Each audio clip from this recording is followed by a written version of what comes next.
video pemaparan skripsi oleh Saudara Imade Supresta Panji Yuda Bene Samas. Sedikit saya jelaskan tentang alur presentasi pada siang hari ini. Yang pertama, nanti rekan saya, Saudara Jamalana, akan menyampaikan pemaparannya. Kemudian akan ada sesi tanya jawab maupun diskusi. Setelah itu rekan-rekan menyampaikan pembahasan atau mungkin ada sedikit kritikan, silakan. Kepada Saudara Jamalana, perwakilan kepada. Terima kasih kepada Saudara Marlin.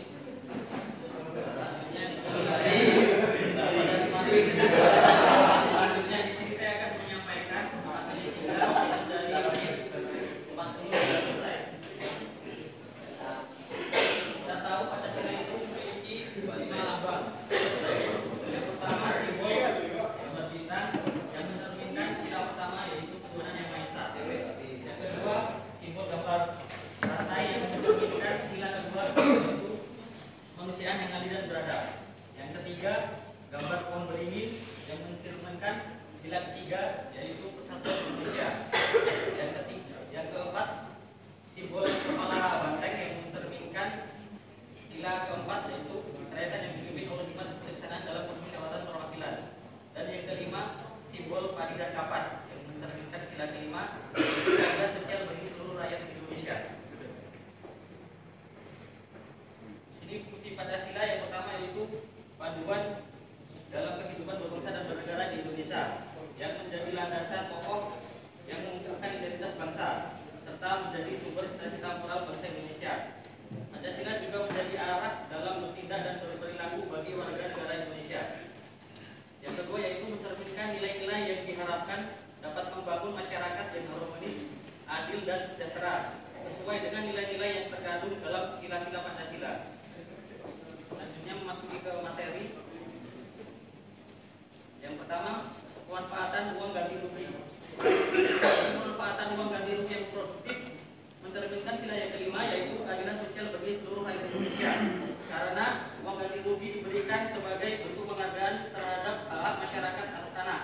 Dengan pemanfaatan yang tepat, uang ganti rugi ini diharapkan dapat meningkatkan kesejahteraan masyarakat, memenuhi kebutuhan dasar mereka dan menciptakan kesejahteraan ekonomi.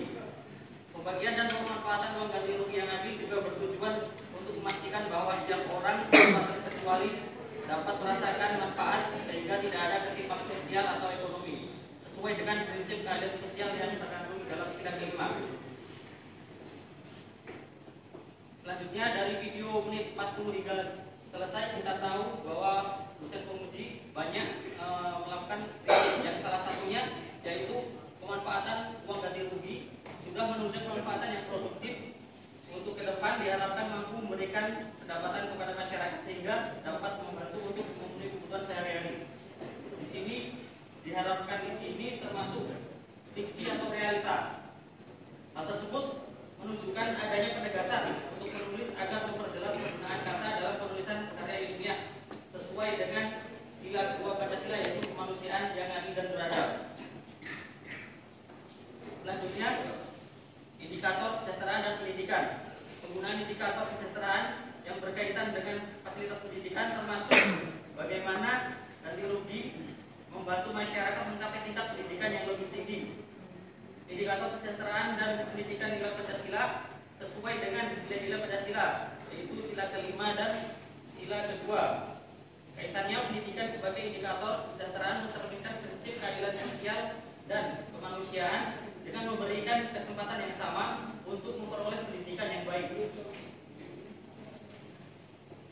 Selanjutnya, pembagian hasil yang adil. Di sini kaitannya ada 4 sila yaitu sila pertama, kedua, ketiga dan kelima.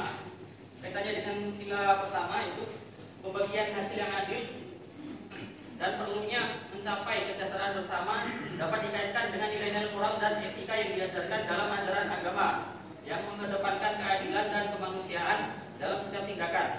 Prinsip ini sejalan dengan keimanan kepada Tuhan Yang Maha Esa, mengajarkan kebaikan dan keadilan sosial sesuai dengan sila yang pertama. Untuk yang sila kedua, menekankan pentingnya perlakuan adil dan beradab terhadap semua manusia. Pendidikan mencerminkan hal ini karena memberikan kesempatan kepada setiap individu untuk berkembang secara personal, intelektual, dan sosial. yang merupakan wujud penghargaan terhadap harkat dan martabat manusia melalui akses pendidikan yang setara. Setiap orang berhak mendapatkan pengetahuan yang terampil yang akan membantu mereka berpartisipasi secara bermartabat dan bermasyarakat. Yang ketiga terkait dengan sila yang kelima, yaitu yang menekankan keadilan sosial, tentang distribusi yang adil atau sumber daya dan kesempatan termasuk pendidikan. Pendidikan yang merata bagi semua lapisan masyarakat merupakan bentuk konkret dan keadilan sosial. Dengan memastikan akses pendidikan yang setara, negara mendorong tercapainya kesejahteraan sosial secara menyeluruh, sehingga tidak ada yang tertinggal dan tertindas akibat ketidakadilan dalam sistem pendidikan. Keadilan akses pendidikan memungkinkan semua warga negara mendapatkan peluang yang sama untuk mendapatkan taraf hidup mereka. Selanjutnya kaitannya dengan sila ketiga, usaha untuk mencapai kesejahteraan bersama melalui pembagian hasil yang adil, mengedepankan rasa kebersamaan dan kepedulian antar individu dalam masyarakat yang sejalan dengan semangat persatuan. Selanjutnya literasi dan pemberdayaan masyarakat. Kaitannya di sini, meningkatkan literasi dan pemberdayaan masyarakat adalah bagian dari usaha untuk menciptakan masyarakat yang lebih adil dan beradab, serta mencapai keadilan sosial melalui pendidikan dan pengetahuan sesuai dengan nilai Pancasila yang kedua, yaitu kemanusiaan yang adil dan beradab. Itu yang dapat saya sampaikan untuk materi 40 hingga selesai. Selanjutnya saya silakan kepada moderator. Ya, kita berikan aplaus yang mulia untuk rekan kita.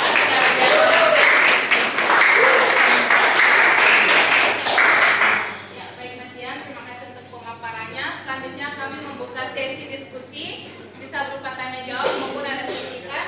Kepada yang ingin bertanya atau memberikan masukan, saya persilakan. Ya, Mas Ramani bisa berdiri. Menurut saya, apa yang disampaikan oleh Saudara Dion Maulana sudah cukup menarik, sudah cukup bagus apa yang dipresentasikan. Tapi ada satu pertanyaan yang ingin saya tanyakan. Sebelumnya bisa kembali ke slide pemanfaatan uang ganti rugi. Pertanyaan saya, bagaimana jika pemanfaatan uang ganti rugi yang didapatkan masyarakat ini tidak sesuai dengan keinginan masyarakat? Apakah tetap bisa dikaitkan dengan sila kelima? Terima kasih. Ya, baik. Kita tampung dulu pertanyaannya ya Mas Dian. Selanjutnya mungkin ada yang ingin bertanya lagi. Ya, Mbak Om. Silakan Om. Mbak aja. Mohon izin bertanya. Dalam paparan tadi menjadi Bapak Dian Maulana menyampaikan pentingnya literasi mengenai keuangan agar pemanfaatan ganti rugi diharapkan bisa membantu pendapatan masyarakat. Pertanyaan saya adalah, menurut penyaji, apa upaya meningkatkan literasi bagi masyarakat mengenai pemanfaatan uang ganti rugi? Ya, baik. Terima kasih untuk pertanyaannya. Selanjutnya saya berikan kesempatan kepada Mas Dian untuk menjawab.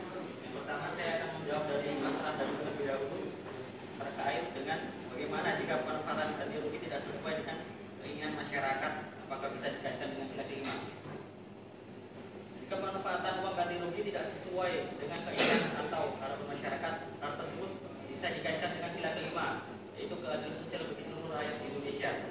Sila ini menekankan pentingnya keadilan dalam distribusi sumber daya dan hasil pembangunan, sehingga setiap individu dan kelompok masyarakat mendapatkan hak dan manfaat secara adil.